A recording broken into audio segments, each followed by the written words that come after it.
नमस्कार, आदाब। आप देख रहे हैं लोकलाज।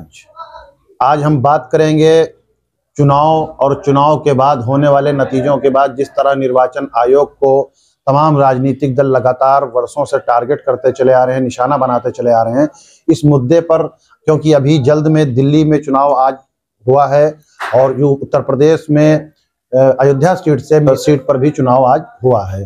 दोनों पे लगातार समाजवादी पार्टी द्वारा वीडियो और सोशल मीडिया पर कई टिप्पणियां वोट को लेके, धमकाने को लेके, किस तरह मतदाताओं को धमकाया जा रहा है, निर्वाचन आयोग कार्रवाई करे, क्षेत्रीय अधिकारियों पर, पुलिस पर आरोप लगाए जा रहे हैं। इसको देखते हुए लगातार वर्षों से ये सब चला आ रहा है। लेकिन क्या निर्वाचन आयोग संतोषजनक जवाब देकर या संतोषजनक कार्रवाई करके निर्वाचन आयोग और जनता को संतुष्ट नहीं कर सकता? इस मामले पे हम चर्चा करने के लिए आज मौजूद हैं वरिष्ठ पत्रकार आमिर साबरी जी के साथ में। हम बात करेंगे कि निर्वाचन आयोग की निष्पक्षता पर लगातार सवाल खड़े किए जा रहे हैं। इसको देखते हुए आमिर भाई, बहुत बहुत आपका स्वागत है हमारे चैनल लोकलाज में। धन्यवाद। आमिर भाई, जिस तरह निर्वाचन आयोग पर आज राजनीतिक दल लगातार कई वर्षों से टिप्पणियां करते चले रहे हैं, आपत्ति जताते चले रहे हैं, चाहे चुनाव से पहले की बात हो या बाद की बात हो, वीडियो आ रही है, फुटेज आ रही है, कहीं ईवीएम को लेकर बदलने की बात की जा रही है, और निर्वाचन आयोग के जवाब संतोषजनक क्यों नहीं? जनता और तमाम राजनीतिक दल इस पर संतुष्ट क्यों नहीं हो पाते हैं? बहुत धन्यवाद कि आपने इस चर्चा में मुझे शामिल किया। देखिए, बात निर्वाचन आयोग पे सवाल राजनीतिक पार्टियों को करना वाजिब भी है, और जहां तक विपक्ष का सवाल है तो विपक्ष बहुत टाइम से निर्वाचन आयोग पर उंगली उठाता रहा है। हालांकि ये बात भी बिल्कुल ठीक है कि निर्वाचन आयोग संतोषजनक जवाब नहीं दे पा रहा है, लेकिन बड़ा सवाल ये है कि जो विपक्षी पार्टियां हैं इनका भी बड़ा निकम्मापन है कि ये सिर्फ सवाल उठाती हैं, सिर्फ आरोप लगाती है निर्वाचन आयोग पर, लेकिन साबित आज तक कोई नहीं कर पाया कि निर्वाचन आयोग कहां पर गलत कर रहा है। अब सवाल बड़ा पैदा ये होता है कि आप चुनाव बाद सारा ठिकाना निर्वाचन आयोग पर छोड़ देते हैं, चुनाव से पहले क्यों नहीं तय करते हैं कि हम चुनाव नहीं लड़ेंगे अगर ईवीएम से होगा।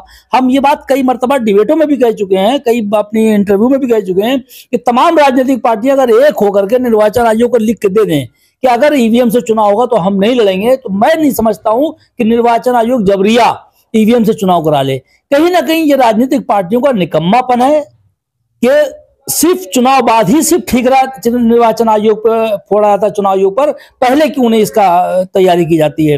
अब आप जब कहीं जीत जाते हैं तो भाई कोई बात नहीं है, और जहां आप हार गए सारा ठिकरा उठा गए चुनाव आयोग। मैं तो मांग करता हूं चुनाव आयोग से कि जो पार्टियां आफ्टर चुनाव अगर एलिगेशन लगाती हैं, इल्जाम लगाती हैं, आरोप लगाती हैं, तो उनके खिलाफ एफआईआर करा के उनको जेल भेजना चाहिए, चाहे कितना बड़ा क्यों नेता क्यों ना हो विपक्ष का, तुरंत जेल भेज देना चाहिए उसको। आमिर भाई, आपकी बात से हम कहीं तक सहमत हैं, लेकिन एक मजबूत लोकतंत्र के लिए निष्पक्ष चुनाव होना बहुत ज्यादा जरूरी है।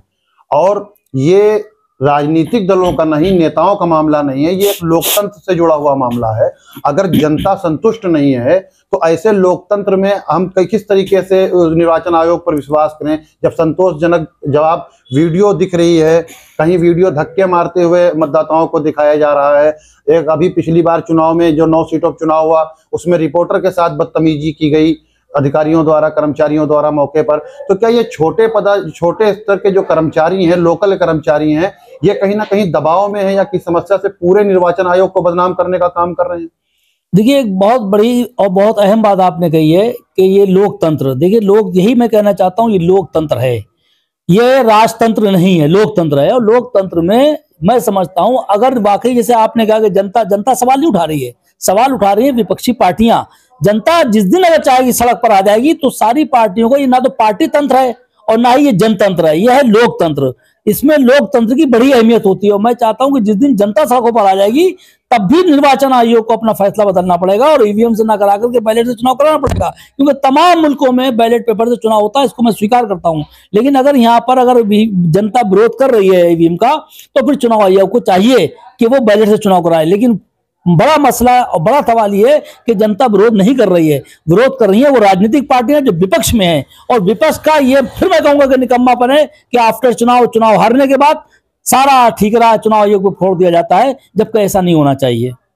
नहीं, जिस तरीके से अभी हमने आपसे पूछा कि क्या जो ये वीडियो जिस टाइप से जारी हो रही हैं कि लोगों को, मतदाताओं को धक्के मारना या गाली गलौज करना या डंडा लेके दौड़ाना, जो निचले स्तर के कर्मचारी हैं, इनकी इन हरकतों से हमारे जो निर्वाचन आयोग का सुस्ती कह लीजिए, काहली कह लीजिए, इससे क्या प्रभाव पड़ रहा है? क्या जनता इसको निष्पक्ष निर्वाचन आयोग मान रही है या इसके ऊपर भी बड़ा प्रभाव पड़ेगा? देखिए, इसमें निर्वाचन आयोग का कोई रोल नहीं है। ये स्थानीय पुलिस प्रशासन का पूरा काम होता है कि वो क्या करती है। आपने जो वीडियो की बात करी है, तमाम वीडियो वायरल हुई, मैंने भी देखी है, बहुत सारी वीडियो देखी कि पुलिस वो धक्का दे रही है। लेकिन बड़ा सवाल ये कि हमें ये देखना पड़ेगा कि वो भीड़ को धक्का दे रही है। तो भीड़, देखिए, जब वोट डालने जाता आदमी तो लाइन में लगता है पोलिंग पर, लेकिन वो जब भीड़ इकट्ठा हो जाती है तो उससे अब मतलब मतलब कहना चाहिए कि संवेदनशीलता भी भंग होने का खतरा रहता है। मैं समझता हूं कि पुलिस का जो कार्य है वो भीड़ को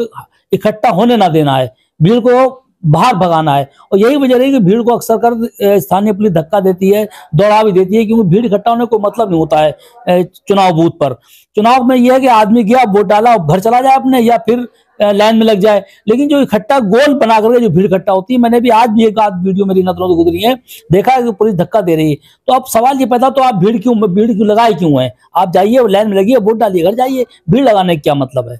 मिल्कीपुर चुनाव के बाद में एक नया एजेंडा फिर शुरू हो गया है, जबकि इससे पहले भी 2-3 दिन पहले से भी दिल्ली में चुनाव के दौरान आम आदमी पार्टी द्वारा ये मुद्दा जोर शोर से उठाया गया कि मतदाता सूची से मतदाताओं के नाम गायब किए जा रहे हैं।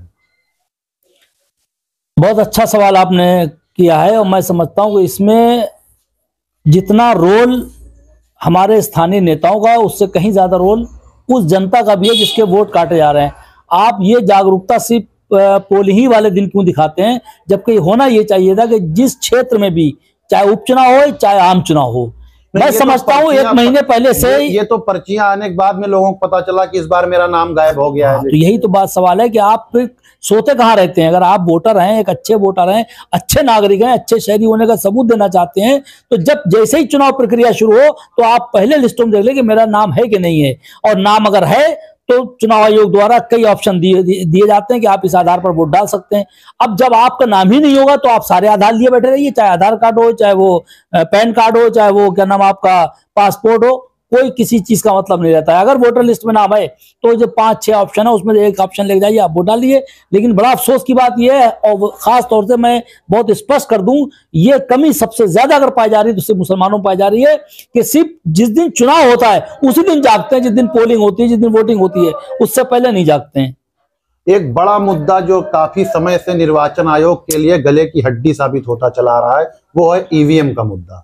ईवीएम को लेके समय समय पे हर चुनाव के बाद में लगभग तमाम विपक्षी दलों ने ईवीएम को बैन करने का मुद्दा उठाया।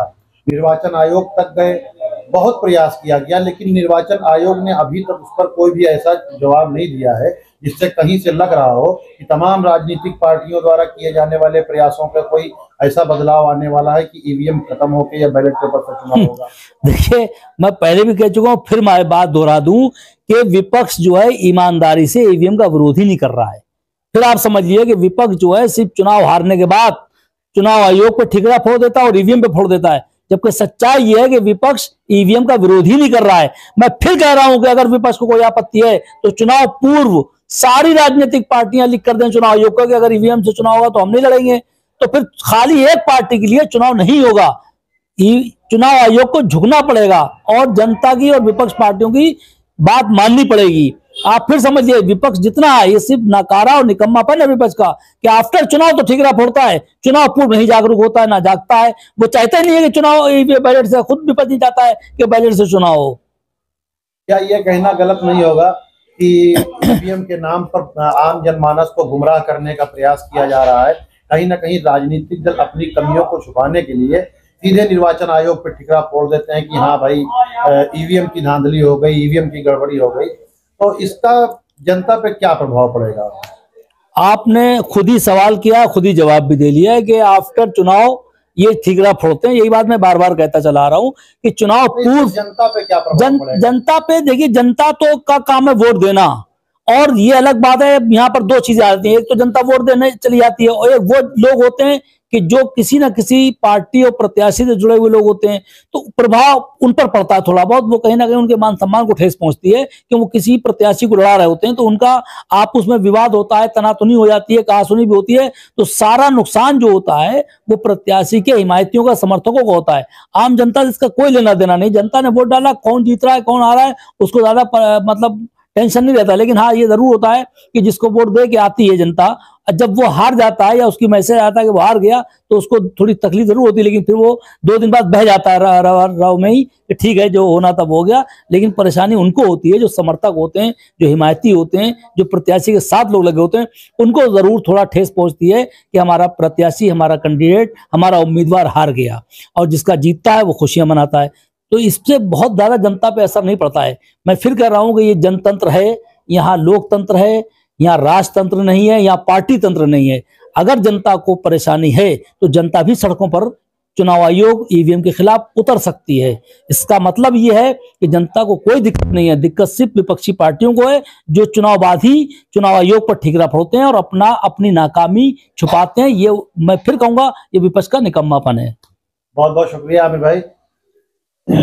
आप इस तरह से आज के समय में निर्वाचन आयोग पर आम चुनावी राजनीतिक दल लगातार टिप्पणियां करते हैं, उस पर बेबाक अंदाज में आज आमिर भाई ने, वरिष्ठ पत्रकार ने हमारे साथ जो बातें रखी, ये शायद जनता को भी समझना चाहिए और राजनीतिक दलों को। आप देख रहे थे लोकलाज, हमारे साथ जुड़े रहें। धन्यवाद।